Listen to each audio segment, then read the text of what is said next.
The mimosa bubbles rose lazily through the champagne flute as I fumbled with my keys at the front door. Saturday morning, 10:30, and I'd driven across town to surprise Vanessa with her favorite almond croissants from that overpriced bakery she loved.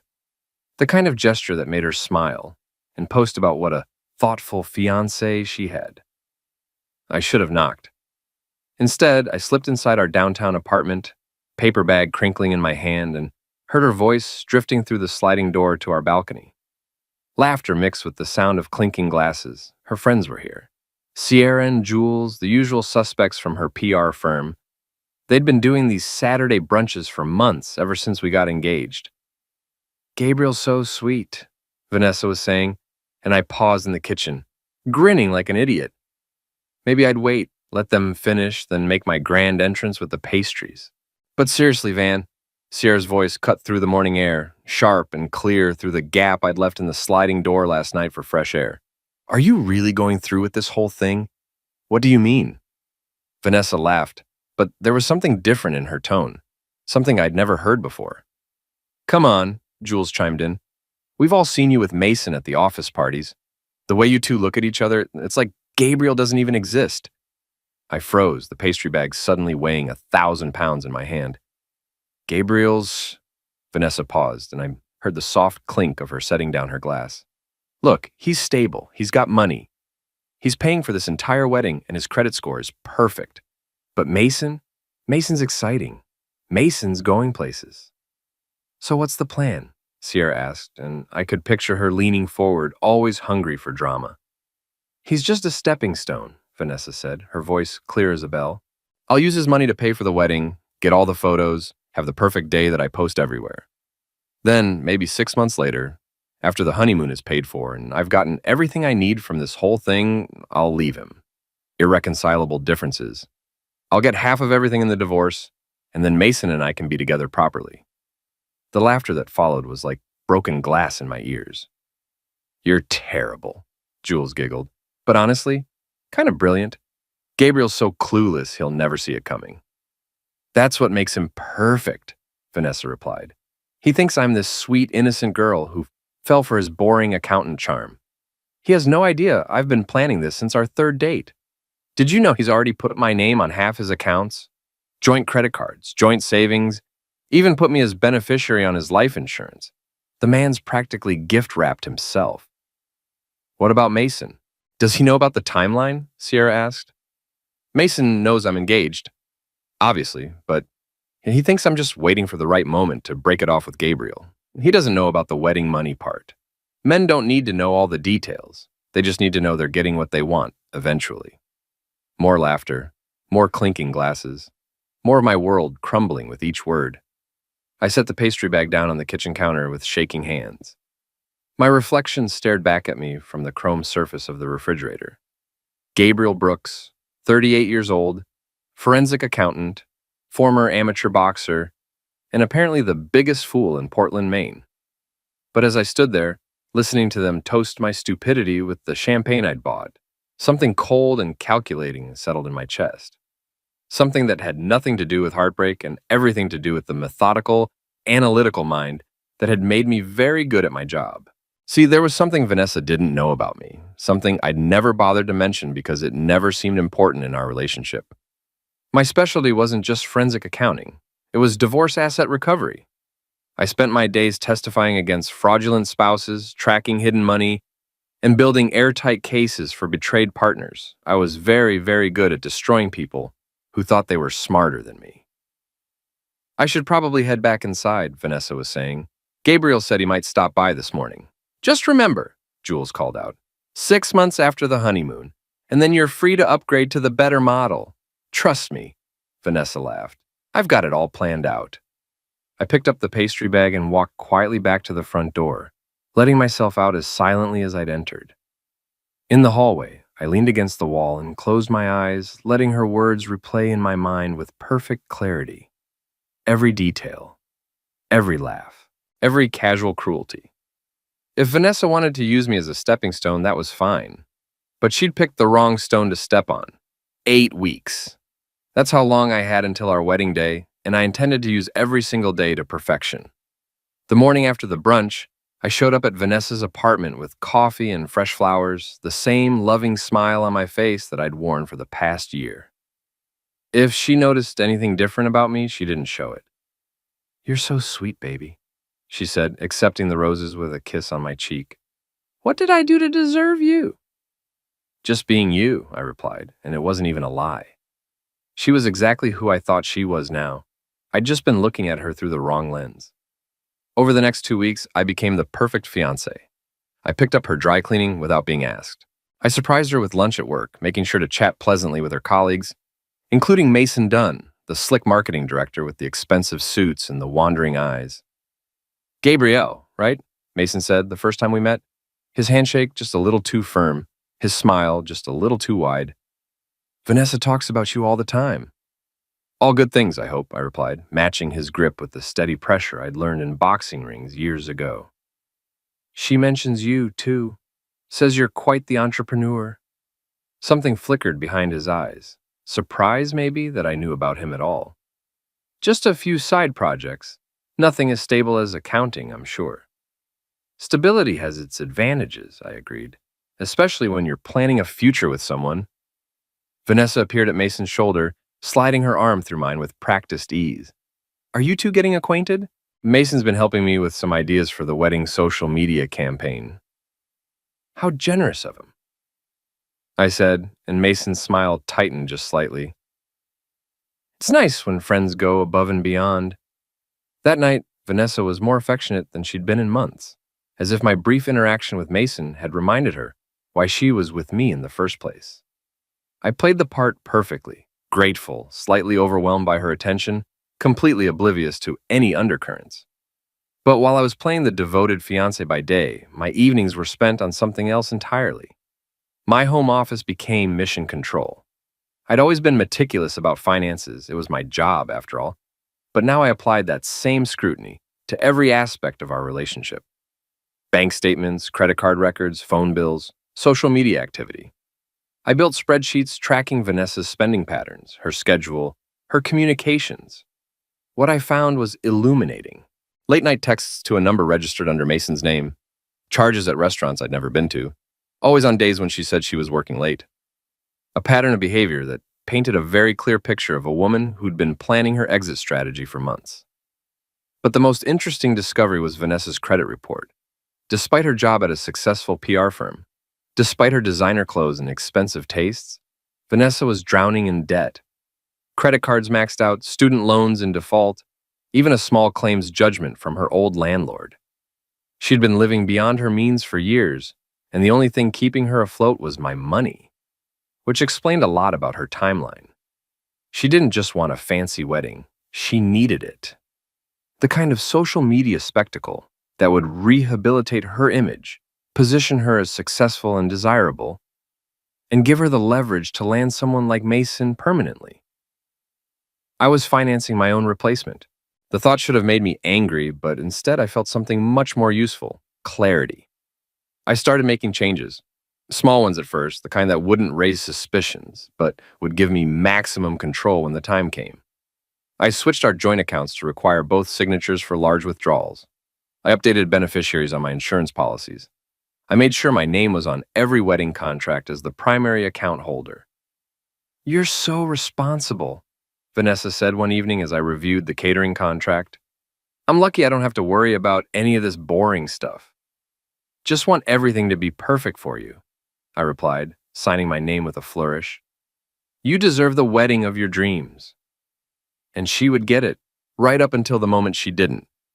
3 weeks before the wedding, I made my most important discovery. Mason wasn't just some successful entrepreneur. He was a serial relationship hopper with a pattern of targeting engaged or married women. A little digging into his background revealed 2 previous relationships that had ended the same way. He'd pursued women who were financially stable, convinced them to leave their partners, and then moved on once the novelty wore off. Vanessa thought she was playing me, but Mason was playing her. It was almost poetic.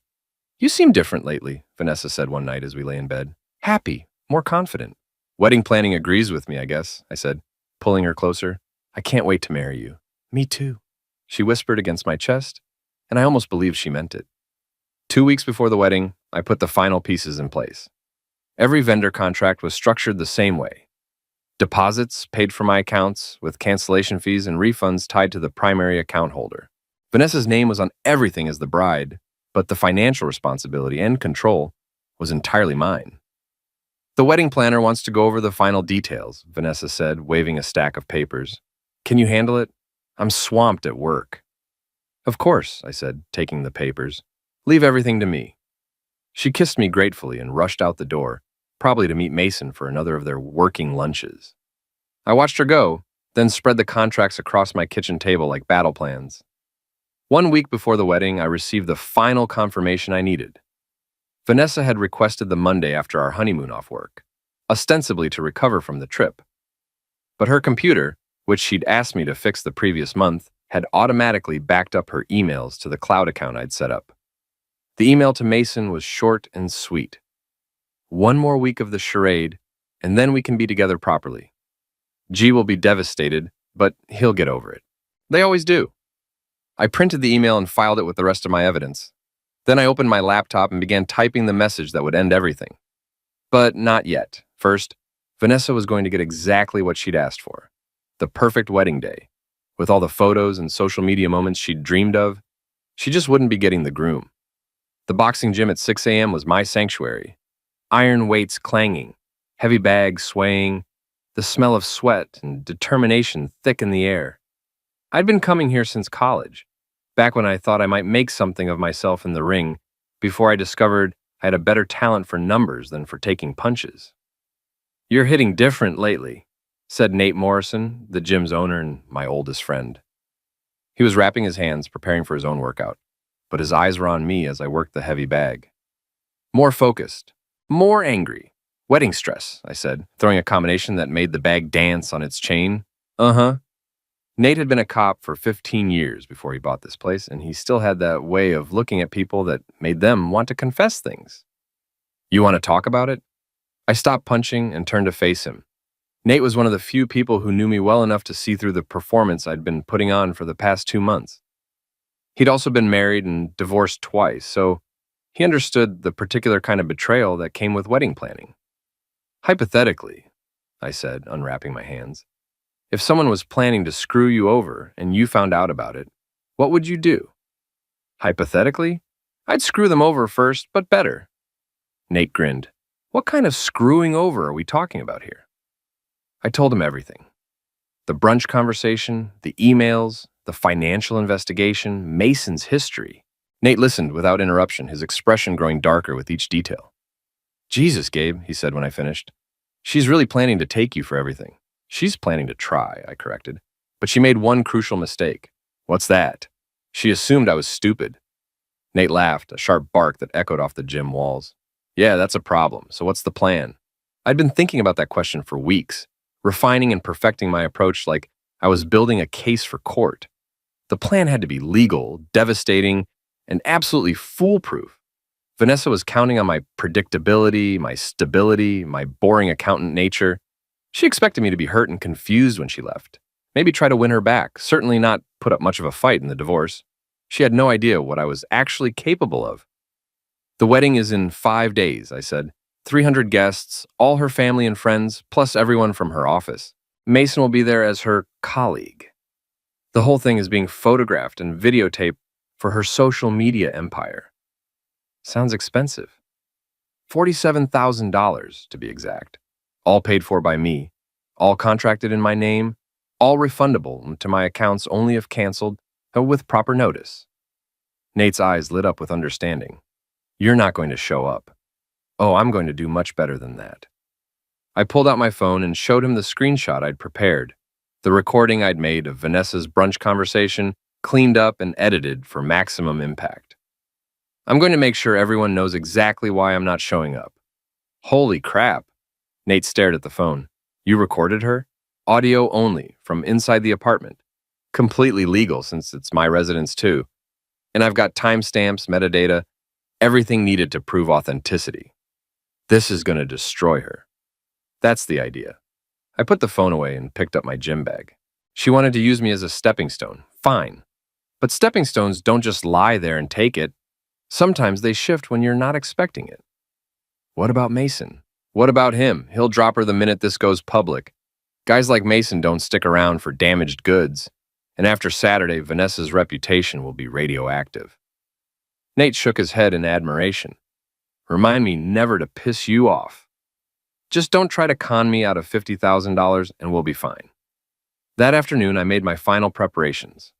The wedding was set for Saturday at 2 p.m. at St. Michael's Cathedral, followed by a reception at the Portland Harbor Hotel. I'd already confirmed that both venues had excellent cell service, important for what I'd planned.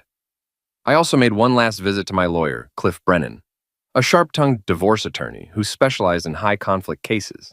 I'd worked with Cliff on several forensic accounting cases over the years, and he appreciated my attention to detail. This is either brilliant or completely insane, Cliff said after reviewing my evidence file. Probably both. Is it legal? Everything you've done so far? Absolutely. The recording was made in your own home, the financial investigation involves your own accounts, and you have every right to cancel services you've contracted for. He leaned back in his chair. The public humiliation aspect is where things get interesting. Interesting how? Well, she could potentially sue for emotional distress, but she'd have to prove your actions were beyond the bounds of reasonable behavior. Given that you have documented evidence of her intent to defraud you, he shrugged, I'd say you're on solid ground. And the contracts? All legal. You're the account holder, you have cancellation rights, and the vendors will keep their deposits regardless. She'll be on the hook for the full amount if she wants to proceed without you. I stood up and shook his hand. Thanks, Cliff. Gabriel? He looked at me seriously. Are you sure you want to do this? There's no coming back from something like this. There was no coming back the moment she decided to use me, I replied. I'm just making sure she understands the consequences. Friday night, I had dinner with my parents at their house in South Portland. They were excited about the wedding, proud of their son who'd found such a beautiful, successful woman to settle down with. I let them talk, nodding and smiling, storing up their happiness for what was coming. We're so proud of you, my mother said as I was leaving. Vanessa's lucky to have you. Thanks, Mom, I said, hugging her tight. I love you too. Saturday morning, I woke up in my apartment, the apartment I'd be keeping, along with everything else that was actually mine. I made coffee, read the news, and went for a run along the Eastern Promenade. Normal Saturday morning activities for a man who was about to blow up his entire life. At noon, I showered and put on jeans and a t-shirt. Then I sat down at my computer and began the final phase of my plan. The message was simple, direct, and devastating. To our wedding guests. I regret to inform you that today's ceremony has been canceled. I recently discovered that my fiancée has been planning to leave me immediately after our honeymoon, having used me to pay for the wedding she actually intended to share with another man. The attached audio file will explain everything. I apologize for any inconvenience, and I hope you'll understand why I cannot participate in this deception. Gabriel Brooks. I attached the brunch recording and loaded the contact list. Every guest, every vendor, every person who was supposed to be part of Vanessa's perfect day. At 1:45 p.m., 15 minutes before the ceremony was scheduled to begin, I hit send. Then I poured myself a glass of whiskey and waited for my phone to start ringing. The first call came at 1:52 p.m. Vanessa's number, but her father's voice. Gabriel, what the hell is this message? What audio file? I let it go to voicemail. The second call was from my mother, confused and worried. I let that one go too. By 2:15 p.m., my phone was buzzing constantly. Calls, texts, voicemails piling up faster than I could track them. I turned the volume off and watched the notifications accumulate like falling snow. At 2:30, I decided it was time to see the results of my work. Social media was a beautiful thing when you knew how to use it. Within minutes of my message going out, the wedding guests had started posting. Photos of the empty altar, videos of confused family members, screenshots of my message with the audio file attached. The hashtag #SteppingStoneWedding was already trending locally. Jules, Vanessa's social media-obsessed friend, had apparently been live streaming the pre-ceremony preparations when the news broke. Her video, posted 20 minutes ago, showed the exact moment when the guests started checking their phones. You could see the wave of realization ripple through the church as people listened to the audio file. And then you could see Vanessa. She was in the bridal suite, radiant in her $12,000 dress. When Jules burst in with her phone, the live stream captured everything, Vanessa's confusion, then dawning horror, as she listened to her own voice talking about stepping stones and divorce plans. The moment when she realized that 300 people were hearing her casual cruelty in real time. The scream that followed was going to be internet famous. But the real masterpiece was what happened next. Mason, who had been mingling with the guests as Vanessa's colleague, was caught on multiple phones trying to sneak out the back of the church. Someone had recognized his voice in the audio file, and a small crowd of Vanessa's relatives had cornered him near the parking lot. "Are you the Mason she was talking about?" Vanessa's uncle demanded, and Mason's face went white. "I don't know what you're talking about," he stammered, but the lie was obvious to everyone watching. "You son of a witch," Vanessa's father growled. And for a moment, it looked like things might get physical before cooler heads intervened. Mason made it to his car, but not before someone got his license plate number and posted it online, along with his full name and employer information. By 3 p.m., the cathedral was empty except for Vanessa, her parents, and the wedding planner, who was frantically trying to figure out what to do about the reception. The vendors were calling, demanding to know if the event was still happening, if they'd be paid, if they should pack up and leave. That's when Vanessa tried calling me directly. I answered on the fourth ring. "Gabriel," her voice was barely controlled, shaking with rage and desperation. "We need to talk. Do we? You can't do this. You can't humiliate me like this in front of everyone I know." "I didn't humiliate you, Vanessa. I just shared your own words with the people who were supposed to celebrate your honesty and commitment today. That was private. That was between friends." "Was it? Because it seemed like it was about me and our relationship and your plans for our marriage." I kept my voice calm, reasonable. "I thought our wedding guests should know what they were really celebrating." "Gabriel, please." The anger cracked, revealing something desperate underneath. "We can fix this. We can work this out." "How exactly would we fix this? Are you going to unsay the things you said, unplan the things you planned?" I was just talking. I didn't mean it." "Which part didn't you mean? The part where you called me a stepping stone? The part where you planned to leave me after 6 months? Or the part where you laughed about how clueless I was?" Silence on the other end. "Here's what's going to happen," I continued. "The wedding is canceled. The vendors will keep their deposits, but they won't provide services without payment in full, which you can't afford. The reception is canceled. The honeymoon is canceled. And tomorrow morning, I'm filing paperwork to remove you from all of my accounts and credit cards." "You can't do this to me. I'm not doing anything to you, Vanessa. I'm just not letting you do it to me. I'll sue you. I'll take you for everything." "With what lawyer? You're broke, remember? And even if you weren't, what exactly would you sue me for? Refusing to marry someone who was planning to defraud me?" Another long silence. "I loved you," she whispered finally. "No," I said quietly. "You loved my money. You loved my stability. You loved what I could do for you. But you never loved me. If you had, you wouldn't have been able to laugh about destroying my life." I hung up. The next few hours were a masterclass in social media destruction. The wedding hashtag had gone viral, with people sharing their own stories of relationship betrayal and financial fraud. News outlets picked up the story. A local radio station played the audio file on air. Vanessa's PR firm released a statement distancing themselves from her actions. Mason's employer did the same thing. By evening, both of them had deactivated their social media accounts, but screenshots lived forever. My phone kept ringing. Reporters, friends, family members who wanted to make sure I was okay. I answered a few calls from people I cared about, assured them I was fine, and ignored the rest. At 9 p.m., there was a knock at my door.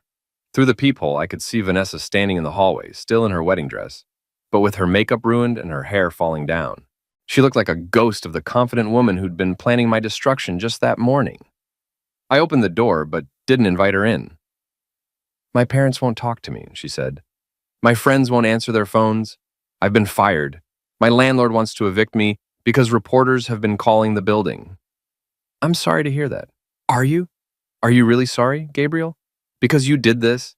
You destroyed my entire life." I shared a recording of you destroying mine.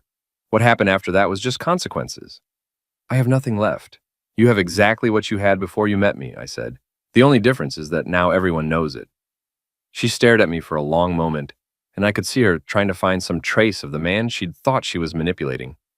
The eager-to-please accountant who would have done anything to make her happy. He was gone. "I never knew you could be this cruel," she said finally. "I never knew I could be this honest," I replied. Turns out we both learned something new about me today. I closed the door and turned off the lights. Outside, I could hear her crying in the hallway, but I felt nothing. No satisfaction, no regret, no anger.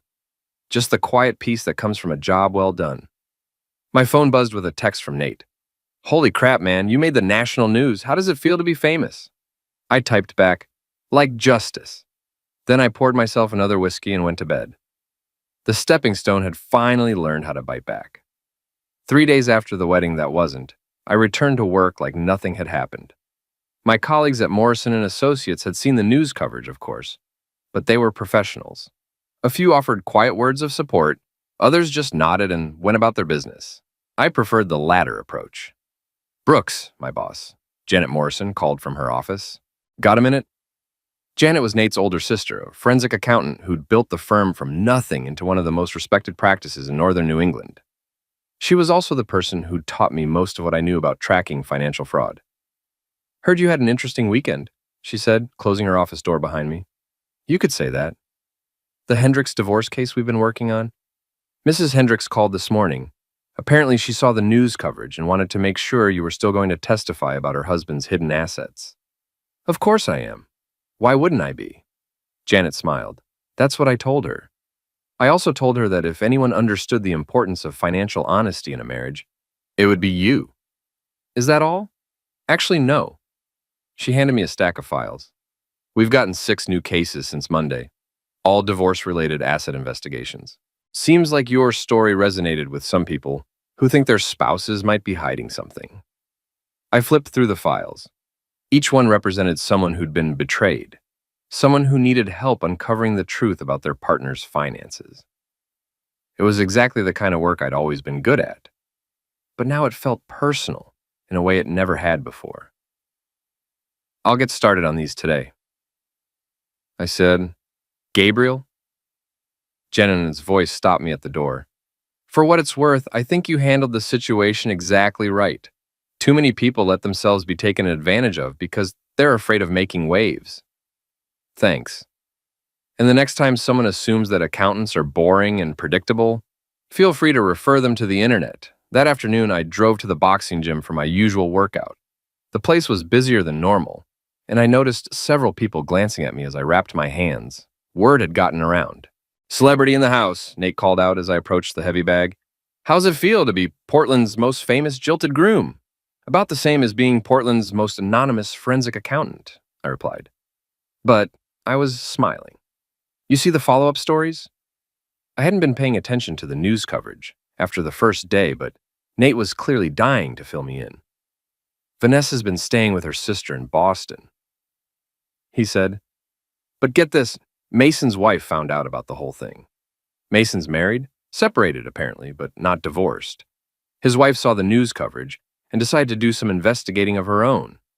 Turns out our boy Mason has been running the same scam for years. She's filing for divorce and going after him for everything." The irony was delicious. Mason had been playing Vanessa the same way she'd been playing me, and now all 3 of us were dealing with the consequences. The difference was that I'd seen it coming. "There's more," Nate continued. "Remember that PR firm she worked for? They're being investigated for some kind of client billing fraud. Apparently Vanessa wasn't the only one there with flexible ethics." "How do you know all this?" "Maya Chen, the reporter from Channel 8, she's been digging into the whole story. Turns out financial infidelity is a bigger problem than people realize, and your little wedding stunt opened up a whole can of worms." Maya Chen. I remembered her from the initial news coverage, a sharp-eyed investigative reporter who'd treated the story as more than just tabloid gossip. She'd focused on the financial aspects, the planning involved, the legal implications of what Vanessa had been attempting. "She wants to interview you," Nate said. "In-depth piece about financial fraud and relationships. Might be good for business." "I'll think about it." But I already knew I'd say yes. Vanessa had planned to use our wedding as a social media launch pad for her new life. It seemed only fair that I use the aftermath to build something of my own. That evening, I was reviewing the new case files when my doorbell rang. Through the peephole, I could see a woman I didn't recognize, mid-30s, professional dress holding a manila envelope. "Mr. Brooks, I'm Sarah Hendricks. I think you're working on my divorce case?" I opened the door. Sarah Hendricks was one of Janet's clients, a woman whose husband had been hiding assets in offshore accounts while claiming poverty in their divorce proceedings. "Mrs. Hendricks, is everything okay? You could have called the office. I wanted to thank you in person," she said, "and to give you this." She handed me the envelope. Inside were documents showing that her husband had been caught trying to move money to yet another hidden account, and a check made out to Morrison and Associates for our full fee. "We found everything," she said. "The Cayman accounts, the shell companies, the fake business expenses, all of it. He's agreed to a settlement that's 3 times what he originally offered. I'm glad we could help. It's more than that." She looked at me seriously. "Seeing what you did last weekend, how you stood up for yourself instead of just accepting being used, it gave me courage to fight harder for what I deserved." After she left, I sat in my kitchen reading through the case files Janet had given me. Each one told a similar story. Someone who'd trusted their partner completely, only to discover that trust had been weaponized against them. I understood exactly how they felt. My phone buzzed with a text from an unknown number. "This is Maya Chen from Channel 8. Would you be interested in discussing a follow-up story about financial infidelity? I think your experience could help a lot of people." I stared at the message for a moment, then typed back, "Yes. When would you like to meet?" The response came immediately. "Tomorrow at 2 p.m., my office. See you then." I set the phone down and opened my laptop. If I was going to be the public face of financial betrayal, I might as well do it right. I started drafting an outline of everything I'd learned about protecting yourself from a partner who saw you as a bank account instead of a person. Vanessa had wanted to use our relationship as a stepping stone to something better. Instead, she'd given me a platform to help other people avoid the same trap. The irony was almost too perfect. 6 months later, I was sitting in the green room at a Boston television station, waiting to go on air for my third national interview about financial infidelity. The book I'd written, The Stepping Stone Strategy, Protecting Yourself from Financial Betrayal, had hit the bestseller list 2 weeks earlier. My phone buzzed with a text from Nate. "You see the news about Mason?" I hadn't, but a quick Google search filled me in. Mason Dunn had been arrested for wire fraud in connection with a fake investment scheme.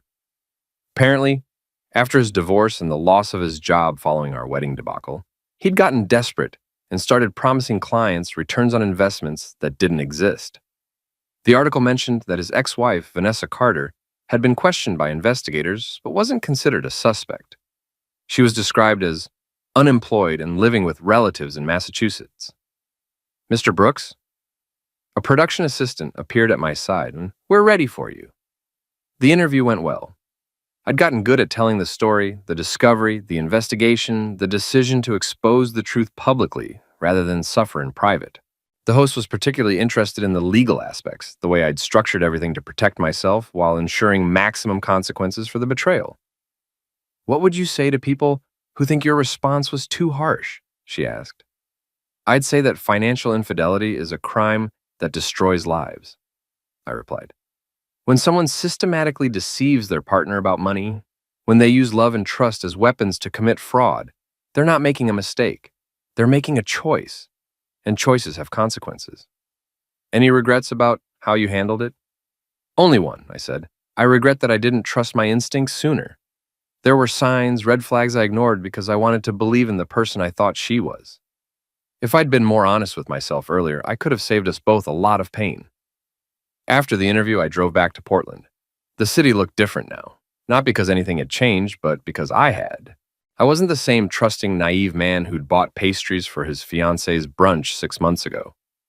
I was harder now, more careful, but also more confident. My apartment had been replaced by a house in the West End, bought with the advance from my book deal and the consulting fees from the dozens of cases I'd worked since becoming the public face of financial fraud investigation. The boxing gym had become a second home, and I'd even started teaching a class for people going through divorces. Financial self-defense, we called it.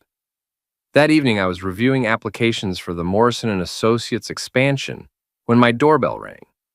Through the peephole, I could see a familiar figure, older, thinner, with shorter hair and cheaper clothes, but unmistakably Vanessa.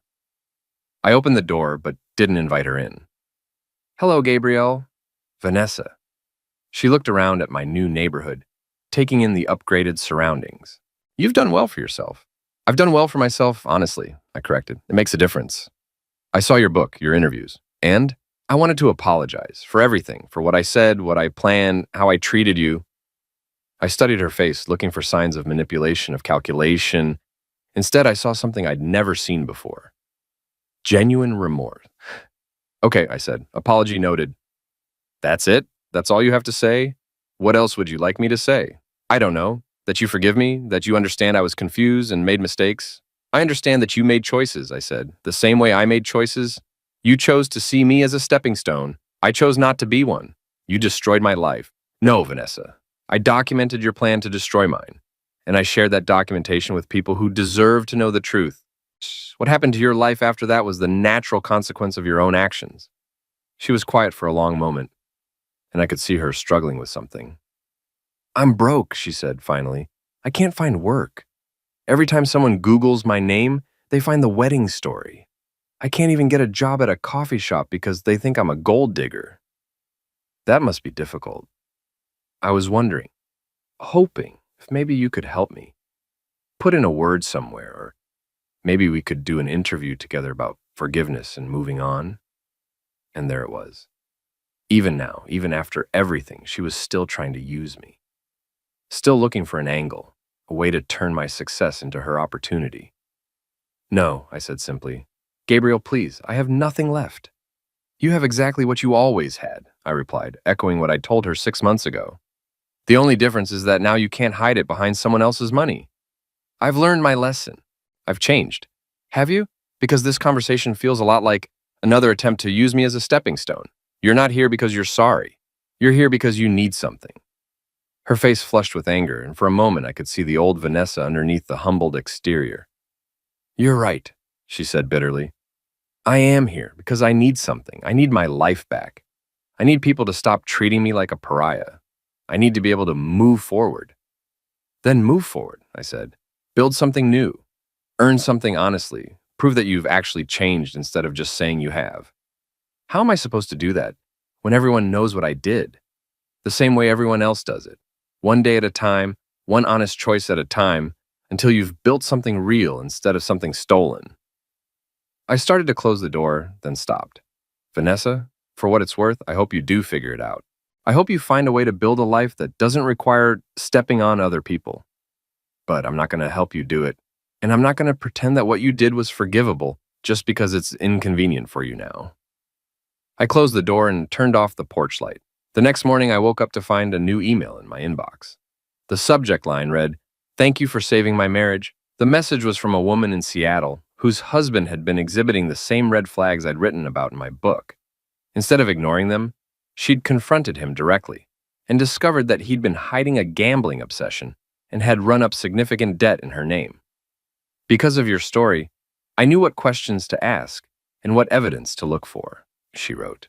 We're in counseling now and he's getting help for his obsession. It's going to be a long road, but at least we're walking it together, honestly. I forwarded the email to my editor. It would go in the file with hundreds of others like it. People who'd learned to protect themselves, who'd found the courage to demand honesty in their relationships, who'd refused to be stepping stones for someone else's ambition. That afternoon, I had lunch with Maya Chen, who'd become both a friend and a frequent collaborator on financial fraud investigations. You know what I find interesting about your story, she said as we reviewed notes for her latest piece? It's not really about revenge at all. No, it's about consequences. You didn't set out to destroy Vanessa's life. You just refused to let her destroy yours. Everything that happened after that was just cause and effect. She came to see me last night, I said, still looking for an angle, still trying to find a way to use me. Some people never learn. Some people don't want to learn. Learning would require admitting they were wrong. And that's harder than just finding new sufferers. Maya nodded. That's actually a great quote. Mind if I use it in the article? Use whatever you want. After lunch, I drove to the boxing gym for my usual workout. The place was busier than ever. My story had brought in a lot of new members, people who were looking for a way to build physical and mental strength after their own betrayals. You know what the best part is, Nate said as we sparred. 6 months ago, you were just another guy getting played by his fiancée. Now you're helping thousands of people protect themselves from the same thing. Funny how life works out. You think she'll try again, Vanessa? Probably, but not with me. I'm not a stepping stone anymore. What are you then? I thought about it as I threw a combination at the heavy bag. 6 months ago, I would have said I was a sufferer. 3 months ago, I might have said I was a survivor. Now, I'm exactly who I was always supposed to be, I said. I just had to stop letting someone else define me. That evening, I sat on my back deck with a glass of wine, reading through the latest batch of case files. Each one represented someone who'd been betrayed, someone who needed help uncovering the truth. My phone buzzed with a text from an unknown number. Saw your interview today. Thank you for giving me the courage to leave my cheating husband. I'm scared, but I'm finally free. I smiled and typed back, freedom is worth being scared for. Then I set the phone aside and watched the sun set over Casco Bay. Tomorrow, there would be more cases, more interviews, more people who needed help standing up for themselves. But tonight,